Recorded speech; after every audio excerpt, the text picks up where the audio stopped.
We're not trying to replicate exercises from kettlebell in this instance. We're trying to replicate exercises from Ishi Sashi.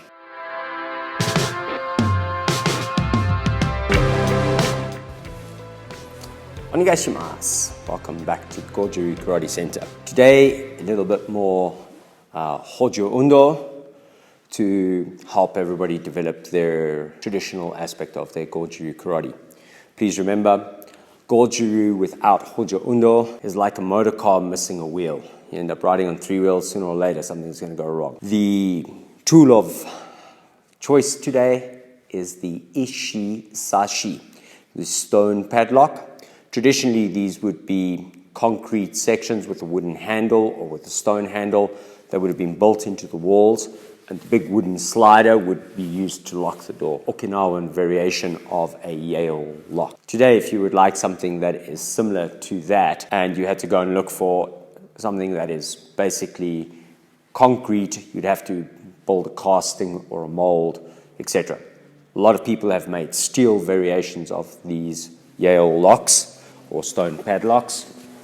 You can get some really thick steel and bend steel handle, and you can use this as an Ishi Sashi. If you want a little bit more sophisticated, it can have a little bit more of a triangular shape on the sides, which will bring you closer to the original.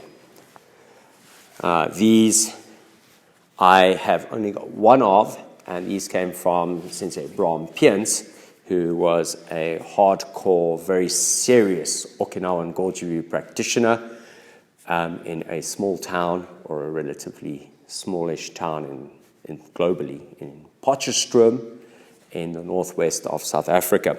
I was fortunate enough to acquire the equipment from his dojo when he passed away. The dilemma over many years has been how to do Ishi Sashi training if an implement similar to it doesn't really fit the bill. I think about 10 years ago, kettlebells became really, really popular and readily available in South Africa. And so a 3 kilogram kettlebell with a very large grip is ideal, especially if you're got big hands. I have very small hands. So this is the ultimate go-to. Obviously, the average Ishi Sashi was not huge. So we're not doing kettlebell training. We're not training with huge kettlebells. We're training with small kettlebells. And again, the volume and the technique is the slave driver. It's the thing that we're working on. We're not trying to replicate exercises from kettlebell in this instance. We're trying to replicate exercises from Ishi Sashi. It's ideal, or it's best suited if you have 2 kettlebells, exactly the same weight and the exact same grip. That's my go-to. Other alternatives are cut-out weights, something like this. And you'll see these are kind of small grip. And because of the small grip, my wrists tend to bend. So again, about 2 kilograms, and you can see the problem, the dilemma is always fitting your hands through. And again, like I said, I have small hands, so if you have big hands, it might be a bit more difficult. These are also fantastic if you'd like to replicate things like hikiuke and nigurigame. So in terms of versatility, another great tool to have in your dojo. You can also use them for finger strength, picking up the weight by holding just the ridge. So, enough history, enough anecdotal bits of information. Ishi Sashi exercises. Obviously, the most classical exercise is like sanchin. Go to sanchin position, one leg in front, draw the hand back, punch, rotate with the weight on the top, concentrate on the elbow, bringing it back to the ribs. And then just stepping forward, identical to sanchin. So breathe in, breathe out, back. Breathe in, breathe out, back. Move forward, breathe in, breathe out, back. And I'm going to do one more. In, out, back. You may also practice backward stepping. In and out, and move backwards. In, out, and move back. In, out, and move back. In, out, and back. Probably the most classical Ishi Sashi exercise is that physical conditioning. And what is important to be able to try and do while you're doing that exercise is have the same principles of body tension like you do in sanchin kata. So good posture, good control of the entire body.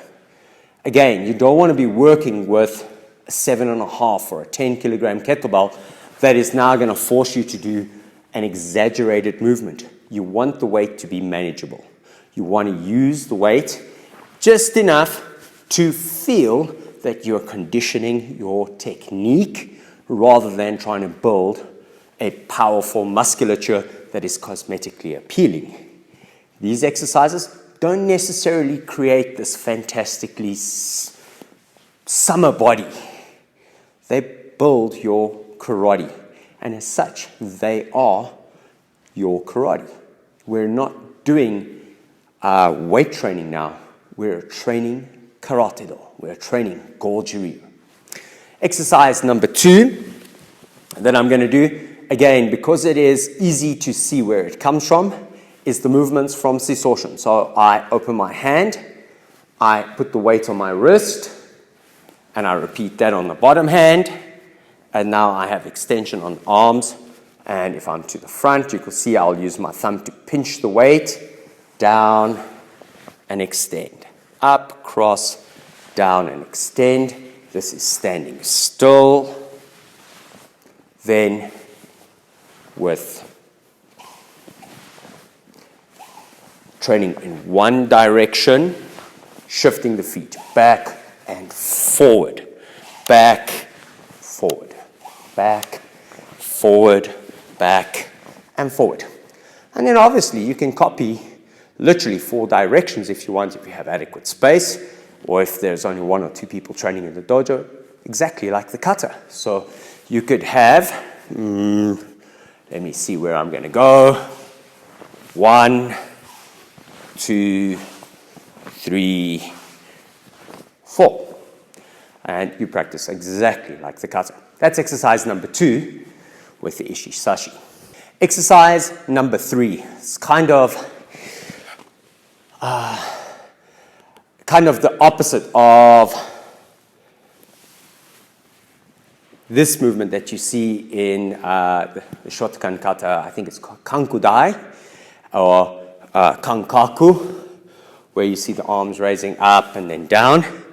We're going to go from the bottom. We're going to keep our palms facing the front. We're going to raise our hands up like we're waving. We're going to get to the horizontal, and then we're going to allow the elbows to bend and bring the weights toward our ear. I'm doing it with my hands open, so you can see my hands are going to be in this plane the entire time. And then down. So raise it up and down. And then obviously when we do anything where it seems like the arms are only working a little bit to include the rest of the body, well, we use a good solid workhorse stance to develop your strength and your conditioning. And the best one for that, Shikodachi. So, having the hands, Shikodachi up, down, up, back. 1, 2, breathe in.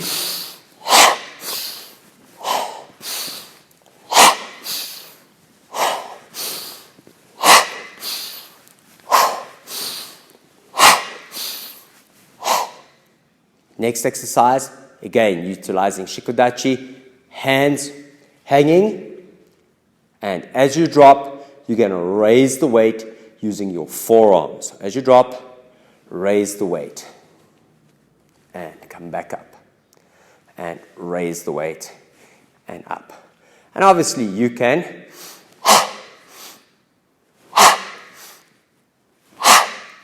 the sweatier your hands get, the harder the exercise.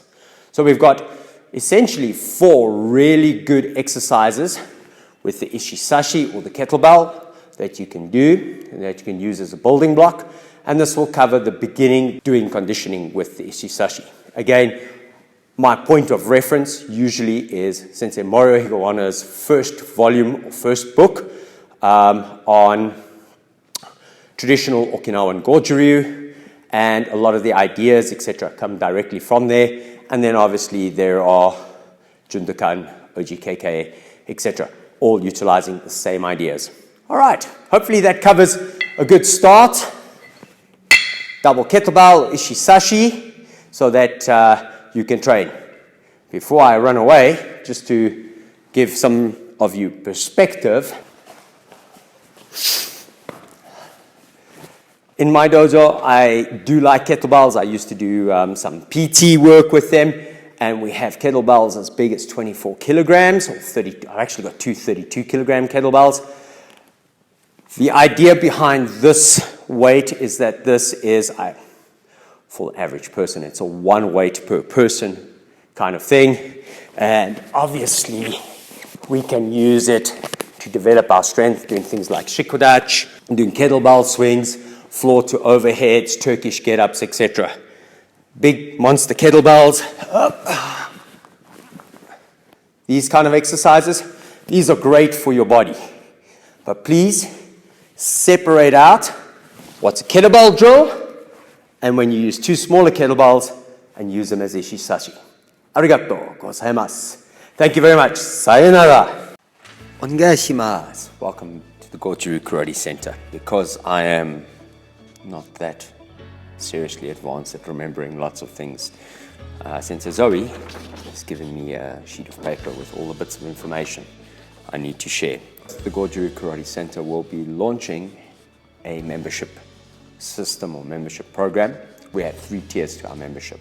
So why memberships and why now? So we got to the 5,000 subscriber mark, which honestly we never expected to get to. We thought we were just going to make little videos for our dojo during lockdown, and now here we are. Tier number 1, do what your sensei says, or DWYSS, $1.99, and you will get loyalty badges, photos and status updates, as well as karate wallpaper. We are offering memberships so we can keep growing our channel, buying better equipment, like Mama needs a lighting rig. We would like to have more microphones, we can do more videos with other people and learn more skills and constantly improve what we have to offer you. Membership channel or level 2, Moichido, one more time, $4.99. Membership get some live sit cams, 1 or 2 times a month for different time zones according to what we can fit in. Extra video content, snippets, raw footage, some fun from our dojo. Now, we will always produce a Friday video. Please don't think that the channel's going to close and only be for members. No such thing. We believe that our videos should be free to everyone. The members will get small little extra perks that won't take away from the main Friday videos.